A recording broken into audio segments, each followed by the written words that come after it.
नमस्कार, मैं ज्योति श्रीवास्तव। आप देख रहे हैं सी न्यूज भारत। वक्त हो चुका है न्यूज बुलेटिन का, जिसमें बात होगी अकोला की, जहां अकोला के पत्रकारों की सजा पर मूर्तिजापुर में गहरा आक्रोश। आगे बात करेंगे बैतूल की, जहां 10 करोड़ की साइबर ठगी मामले में 3 और आरोपी हुए गिरफ्तार। साथ ही आगे चर्चा होगी बक्सर की, जहां IESM बक्सर की मासिक मीटिंग चेयरमैन और जिलाध्यक्ष की अध्यक्षता में संपन्न हुई। इन तमाम खबरों पर विस्तार से करेंगे चर्चा।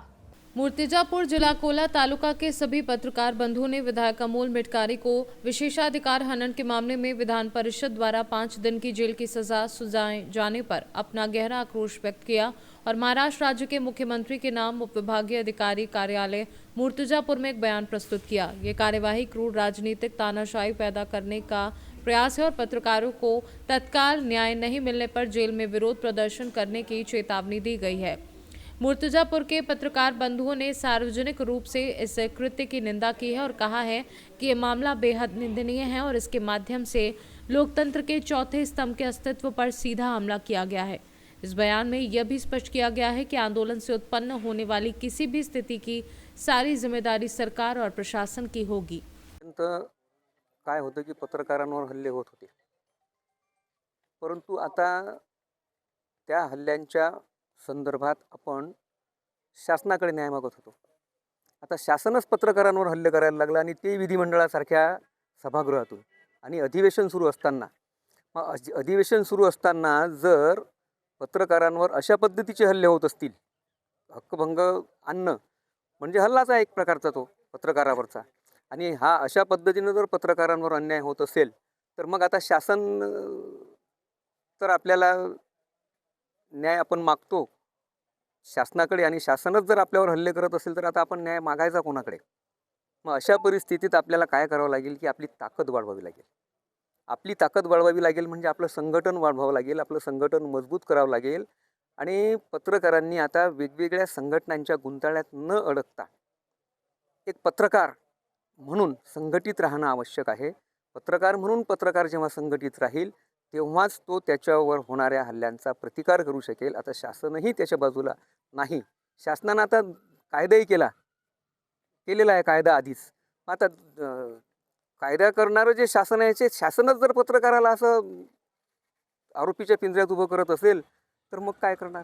म्हणून मी सांगतो की एकच आपण संघटित व्हा आणि एकजूट आपली निर्माण करा आणि यांना दाखवून द्या की आम्ही लेखणीही चालवतो आणि शस्त्रही चालवतो।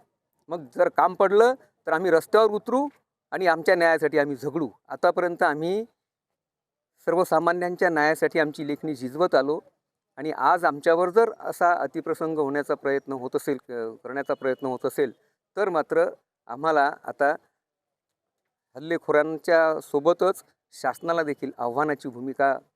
सद्यस्थितीत नागपूरच्या हिवाळी अधिवेशनामध्ये अकोला येथील सन्माननीय आमदार, विधान परिषदेचे आमदार सन्माननीय अमोलजी मिटकरी यांनी जो विशेषाधिकार हक्कभंग पत्रकारांच्या विरुद्ध दाखल केला होता, त्यानुसार आमच्या एका पत्रकार भगिनीसह 4 पत्रकारांना 5 दिवसाची जेलची शिक्षा ठोठावण्यात आलेली आहे।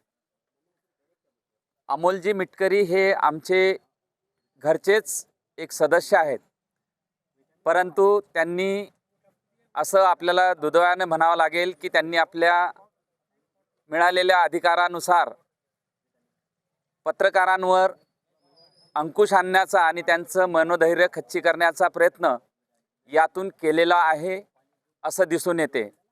परंतु कितीही पत्रकारांवर अशा प्रकारचे जेलमध्ये टाकण्याचे किंवा त्यांना गाडीखाली कुचलण्याचे, त्यांच्यावर विविध खोटे गुन्हे दाखल करण्याचे प्रकार घडत असले तरी एक जरी सत्य लिहिणारा पत्रकार जोपर्यंत जिवंत आहे तोपर्यंत पत्रकारांचे मनोधैर्य कोणीही खच्चीकरण करू शकणार नाही, हे लक्षात घ्यावे। पत्रकारांनी आपली लेखणी चालवली की त्यांच्यावर अशा प्रकारचे दडपण आणले जातात। पत्रकारांनी काय फक्त स्तुतीसुमनच लिहावी का? पत्रकारांना मिळालेल्या बातमीनुसार ते आपली बातमी प्रकाशित करीत असतात. त्यांचा कोणाशी काही व्यक्तिगत हेतू नसतो, कोणाची बदनामी करण्याचा त्यांचा कोणताही हेतू नसतो. तरी देखील पत्रकारांना अशा प्रकारे त्यांचं खच्चीकरण करण्याचा प्रयत्न वेळोवेळी आणि वर्षानुवर्षापासून केला जात आहे. डॉक्टर बाबासाहेब आंबेडकरांनी देखील पत्रकारिता केली. त्यांचाच वसा पुढे अनेक पत्रकारांनी चालवला आणि सत्य लिहिताना आपल्या जीवाची पर्वा केलेली नाही. अशी पत्रकारिता आम्ही करणार आहोत आणि अशा प्रकारे जेलमध्ये पाठवून काहीही होणार नाही. उलट यामधून आपण म्हणू की कंदुक आपटता द्वेषाने उसळून येतो वेगाने. ज्याप्रमाणे चेंडूला आपण जितक्या जोरात खाली आपटू तेवढ्या जोरात तो वरती उसळून येणार आहे. आणि पत्रकार हे आपली लेखणी अशाच प्रकारे सडेतोडपणे चालवत राहतील. किती वेळा आम्हाला जेलमध्ये पाठवा, आम्ही घाबरणार नाहीत. जय हिंद, जय भारत. अकोला से सी न्यूज संवाददाता धनराज सबकाल की रिपोर्ट। धनसुरा तालुका की सरपंच एसोसिएशन की बैठक में वडा गांव ग्राम पंचायत के सरपंच सूर्यभान सिंह रहेवर को बिना किसी विरोध के प्रेसिडेंट चुना गया। एसोसिएशन के सभी सरपंचों ने अपनी दोस्ती और सहयोग का जश्न मनाने के लिए शिका चोकड़ी हाईवे होटल हॉल में मीटिंग आयोजित की। बैठक में ज्यादातर सरपंच मौजूद थे और सभी के एक मत से सूर्यभान सिंह रहेवर को नए प्रेसिडेंट के रूप में लगातार दूसरी बार चुना गया। इस चुनाव में सभी सरपंचों में उत्साह और एकता का माहौल देखा गया। आज रोज ધનસુરા તાલુકાના તમામ નવા ચૂંટાયેલા સરપંચ તથા જૂના સરપંચશ્રીઓની મીટિંગ રાખેલી હતી। મોટાભાગના સરપંચશ્રીઓ હાજર રહ્યા હતા। એમાં મેઇન એજન્ડામાં નવેસરથી નવા પ્રમુખ નિમવાની ઠરાવ લીધેલો હતો। તો ધનસુરા તાલુકાના તમામ સરપંચશ્રીઓ મને ફરીથી ધનસુરા તાલુકા સરપંચ એસોસિએશનનો પ્રમુખ તરીકે નિમણૂક કર્યો છે। એ માટે આ તમામ સરપંચોનો તથા મારા વડીલો તથા મારા મિત્રો બધાનો ખૂબ ખૂબ આભાર માનું છું। આ લોકોએ જે નાની ઉંમરમાં મને મારા પર વિશ્વાસ મૂક્યો છે એમનો વિશ્વાસને દરેક કામ સફળ થાય અને પૂરા કામ હું કરી શકું અને એમનો સમય કાઢી એમની દરેક રજૂઆત ઉચ્ચ લેવલ અધિકારી સુધી પહોંચાડશે એવી મારી પૂરી ઈચ્છા છે। अरवली से सी न्यूज संवाददाता जगदीश सोलंकी की रिपोर्ट। मध्य प्रदेश के बैतूल जिले में सामने आए करीब 10 करोड़ रुपए के साइबर ठगी और ऑनलाइन गेमिंग फ्रॉड मामले में पुलिस जांच के दौरान फर्जी सिम कार्ड और म्यूल खातों के जरिए चल रहे संगठित नेटवर्क का बड़ा खुलासा हुआ है। पुलिस ने 3 और आरोपियों को गिरफ्तार किया है, जिससे अब तक कुल 9 गिरफ्तारियां हो चुकी हैं, जबकि इस रैकेट का मास्टरमाइंड पहले ही इंदौर से पकड़ा जा चुका है। जांच में खेड़ी सावलीगढ़ स्थित महाराष्ट्र बैंक के साथ खातों से जुड़े संदिग्ध करोड़ों के लेन देन, बैंक के एक संविदा कर्मचारी की भूमिका और मजदूरों के नाम पर खुले खातों का खुलासा हुआ है। वहीं पुलिस को आशंका है कि इस साइबर ठगी नेटवर्क के तार विदेशी गिरोहों से भी जुड़े हो सकते हैं और मामले की जांच अब विशेष प्रदेश स्तरीय टीम करेगी। बैतूल पुलिस को बड़ी सफलता मिली थी जब 10 करोड़ का साइबर फ्रॉड खुलासा किया गया था और उसमें पूर्व में 6 आरोपी गिरफ्तार किए गए थे, जिसमें जो 7 म्यूल खाते बैंक ऑफ महाराष्ट्र खेड़ी के थे। इसमें जो 7 म्यूल खाते बैंक ऑफ महाराष्ट्र खेड़ी के थे उसमें करीब 2.5 करोड़ रुपए एक अश्विन एग्रो नाम की कंपनी की जो हरदा में थी, खिड़किया में, वहाँ से आना ज्ञात हुआ था। इसमें अश्विन एग्रो के जो प्रोपराइटर थे अश्विन धर्माल, इनको खंडवा से गिरफ्तार किया है और उन्होंने पूछताछ में बताया है कि ये फ्रॉडस्टर्स के कहने से ये इन्होंने करेंट खाता खुलवाया था, जबकि इनका एग्रो का कोई काम नहीं है और इन्होंने फर्जी दुकान बताकर करेंट खाता बैंक में खुलवाया था और इसका खाता का इस्तेमाल फ्रॉडस्टर्स को करने के लिए दिया था। इसके अलावा इनका एक मेन साथी प्रवीण जायसवाल खंडवा का, उसको भी गिरफ्तार किया है। ये दोनों पार्टनर्स थे, अश्विन और प्रवीण, और इन्होंने बताया कि इन्होंने 50 म्यूल खाते खोले हैं और अलग अलग जगह खोले हैं। खंडवा में भी खोले हैं, खंडवा के आसपास के गांव में भी खोले हैं और हरदा में भी खोले हैं, और इनका पैसे का ट्रांजैक्शंस भी अपने खातों में जो अपना फ्रॉड पकड़ा गया था उसमें हुए हैं। इसमें एक आरोपी पीयूष राठौर, जिसने फर्जी सिम प्रोवाइड कराई थी, जो धोखा देता था कि जब कोई अपनी सिम पोर्ट कराने के लिए आता था तो उसकी सिम पोर्ट करने के साथ साथ में एक और सिम उसके नाम से निकाल लेता था। जो सामने वाला व्यक्ति था जो पोर्ट कराने आता था उसको पता ही नहीं कि उसके नाम से एक सिम जो है एक्स्ट्रा निकल गई। तो उसने कई सारी सिम अपने जो आरोपी राजा चौहान को बेची थी, फर्जी सिम निकालकर, उसको भी पुलिस ने गिरफ्तार किया है। इस ढंग से 3 आरोपियों को पुलिस ने गिरफ्तार किया है। अश्विन धर्माल को, जो म्यूल अकाउंट्स उपलब्ध कराता था फ्रॉडस्टर्स को, प्रवीण जायसवाल को, जो खंडवा का है, वो भी 50 म्यूल अकाउंट्स उसने फ्रॉडस्टर्स को प्रोवाइड कराए थे, और एक पीयूष राठौर जो कि खेड़ी का ही रहने वाला है, जो फर्जी सिम प्रोवाइड कराता था। तो निश्चित तौर पे ये पूरा जो रैकेट है, इसमें बहुत सारे म्यूल अकाउंट्स और बहुत सारी फर्जी सिम चल रही हैं, जिसके वजह से फ्रॉडस्टर्स अपना काम को अंजाम बहुत आसानी से दे पा रहे हैं। इसमें पुलिस का जो अभी मुख्य उद्देश्य है कि इसमें जो बड़े बड़े गैंगस्टर्स हैं, जो कि इन लोगों का पूरा म्यूल अकाउंट्स का फर्जी सिम का यूज़ कर रहे हैं और लोगों के साथ ट्रेडिंग ऐप बनाकर तरह तरह से साइबर फ्रॉड करके, और जो बेटिंग ऐप बनाकर लोगों को सट्टा खिलाकर करोड़ों रुपए कमा रहे हैं, उन तक हम पहुँचें, जिन्होंने फर्जी वेबसाइट बनाई है, जो दुबई में बैठे हुए हैं, जो अलग अलग जगह बैठे हुए हैं, और जो मेन इसकी लाभ की राशि कमा रहे हैं और आम जनता को धोखा दे रहे हैं, उनको हमें गिरफ्तार करना है। बैतूल से सी न्यूज संवाददाता संदीप वायकर की रिपोर्ट। IESM बक्सर की मासिक meeting chairman doctor major PK Pandey और जिलाध्यक्ष सूबेदार हरेंद्र तिवारी की अध्यक्षता में संपन्न हुई। जिला उपाध्यक्ष सूबेदार विद्यासागर चौबे ने मंच संचालन किया। जिले के लगभग 200 पूर्व सैनिक मीटिंग में उपस्थित रहे। मीटिंग में केशवपुर ग्राम निवासी संदीप मिश्रा को उनके नौसेना में सिपाही से लेफ्टिनेंट पद पर कमीशन प्राप्त करने की उपलब्धि के लिए अंग वस्त्र और माल्यार्पण कर सम्मानित किया गया। इसके अलावा नायब सूबेदार कांत यादव ने संगठन के विकास हेतु योगदान दिया और नायब सूबेदार अमरेंद्र मिश्रा ने 10 कुर्सियां संगठन को प्रदान की, जिन्हें अंग वस्त्र और माल्यार्पण से सम्मानित किया गया। मीटिंग में सैनिकों के लिए बनाए जा रहे सैनिक स्कूल की जानकारी दी गई, जहां नामांकन प्रारंभ हो चुका है और 2027 से पढ़ाई शुरू होगी। 25% छात्रों को परीक्षा के आधार पर मुफ्त शिक्षा दी जाएगी। मीटिंग में डुमराव अनुमंडल के नायब सूबेदार द्वारका प्रसाद के स्वर्गवास पर 2 मिनट का मौन रखा गया। 10 नए सैनिकों ने संगठन की सदस्यता ग्रहण की। अंत में राष्ट्रगान गाया गया और सभापति कैप्टन BN पांडे ने मीटिंग समाप्ति की घोषणा की। बक्सर से सी न्यूज संवाददाता वरुण मिश्रा की रिपोर्ट। स्थानीय तहसील प्रांगण नौटा में आगामी 6 से 9 जनवरी तक आयोजित होने वाले 51 कुंडीय गायत्री महायज्ञ का भूमि पूजन महंत श्री भास्करानंद जी की विशिष्ट उपस्थिति में संपन्न हुआ।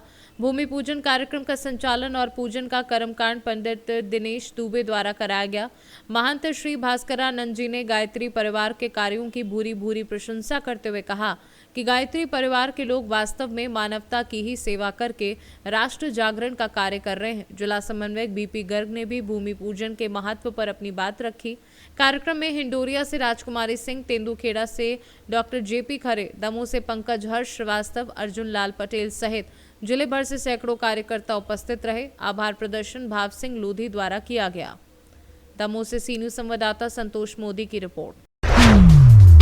कल गांव बारापुर में जिला परिषद और ब्लॉक समिति के चुनाव संपन्न हुए। लगभग 350 वोटरों ने मतदान किया। स्थानीय ग्रामीणों ने राजनीतिक दबाव और मतभेद को कम करने के लिए सभी पार्टियों के बूथ अलग लगाने के बजाय एक ही साझा बूथ लगाने का निर्णय लिया, जिससे चुनाव प्रक्रिया शांतिपूर्ण और व्यवस्थित रही। होशियारपुर से कैमरा पर्सन सनी के साथ रोहित धीमान की रिपोर्ट। जिंतूर शहर के श्री नागेश्वर मंदिर में गुरुवर वेदांत केसरी श्री रंगनाथ महाराज परभणीकर गुरु जी की 56वीं पुण्यतिथि के अवसर पर गुलाल व पुष्प वृष्टि के साथ श्रद्धा पूर्वक आयोजन किया गया। इस अवसर पर श्री नगरेश्वर मंदिर से मेन चौक पुलिस स्टेशन होते हुए पुनः मंदिर तक भव्य शोभा यात्रा निकाली गई। छत्रपति शिवाजी महाराज चौक पर भक्ति रिंगण का आयोजन हुआ। पुण्यतिथि के उपलक्ष्य में आचार्य महेश चैतन्य महाराज जिंतूरकर के मार्गदर्शन में 15 से 21 दिसंबर तक अखंड हरिनाम सप्ताह, ज्ञानेश्वरी पारायण एवं कीर्तन महोत्सव का आयोजन किया गया। प्रतिदिन सुबह पारायण तथा शाम 8 बजे कीर्तन प्रवचन होंगे। इस पावन सोहले में जिंतूर व आसपास के श्रद्धालुओं से बड़ी संख्या में उपस्थित रहने की अपील आर्य वैश्य समाज द्वारा की गई है। परभणी से सी न्यूज संवाददाता रामकिशन ठोंबरे की रिपोर्ट। जनपद शामली के थाना कांधला पुलिस एवं थाना आदर्श मंडी पुलिस की संयुक्त टीम को बड़ी सफलता हाथ लगी है। थाना कांधला क्षेत्र अंतर्गत ग्राम जोसाला में जानलेवा हमला करने तथा थाना आदर्श मंडी क्षेत्र अंतर्गत ट्रैक्टर चोरी की घटना में वांछित 25,000 रुपए के इनामी अभियुक्त को पुलिस कार्यवाही के दौरान मुठभेड़ में घायल अवस्था में गिरफ्तार किया गया है। पुलिस द्वारा की गई इस कार्यवाही के दौरान अभियुक्त के कब्जे से एक मोटरसाइकिल, एक अवैध तमंचा तथा जिंदा कारतूस बरामद किए गए हैं। घायल अभियुक्त को उपचार हेतु जिला चिकित्सालय में भर्ती कराया गया है, जहां उसकी हालत स्थिर बताई जा रही है। अभियुक्त के विरुद्ध विभिन्न थानों में गंभीर धाराओं के तहत अभियोग पंजीकृत है। पुलिस द्वारा आगे की विधिक कार्यवाही प्रचलित है। आज दिनांक 15 दिसंबर 2025 की देर रात्रि में थाना कांधला पुलिस की एक साथी बदमाश से मुठभेड़ हुई, जिसमें उस बदमाश के पैर में गोली लगी। घायल से पूछताछ में स्पष्ट हुआ उसका नाम सुशील पुत्र रोहतास या बघेव थाना आदर्श मंडी जनपद शामली का रहने वाला है। इस पर थाना कांधला एवं आदर्श मंडी में पूर्व से अभियोग पंजीकृत हैं।